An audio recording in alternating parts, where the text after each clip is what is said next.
Yes, sir.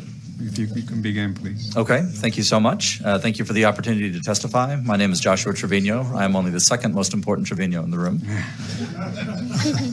I work for the Texas Public Policy Foundation, where I study the violence in Mexico and the retention of Texas sovereignty under the Constitution. The bottom line on SB 11 is this. It's a good bill, a constitutional bill, and a necessary bill for the defense of Texas against the state cartel nexus that increasingly controls Mexico.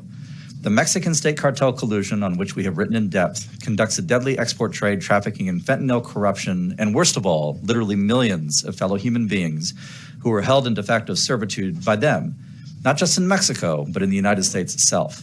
The federal government, which ought to be the first line of defense for our communities against these predations, has effectively abdicated its obligation to do so. It is therefore time for Texas to step up. Fortunately, Texas possesses the constitutional power to do so.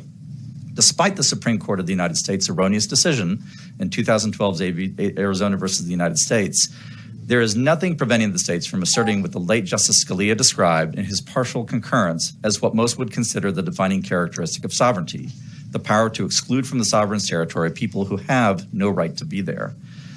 SB 11 is an emphatic corrective to over a decade in which a wrong-headed federal judiciary has excluded the states from their legitimate plenary powers under the 10th Amendment. It achieves three major things. It defends Texas communities, it asserts Texas' legitimate constitutional powers, and it signals that the old era, in which no one stood up for Texans, is effectively over. Thank you for the opportunity to testify. Thank you.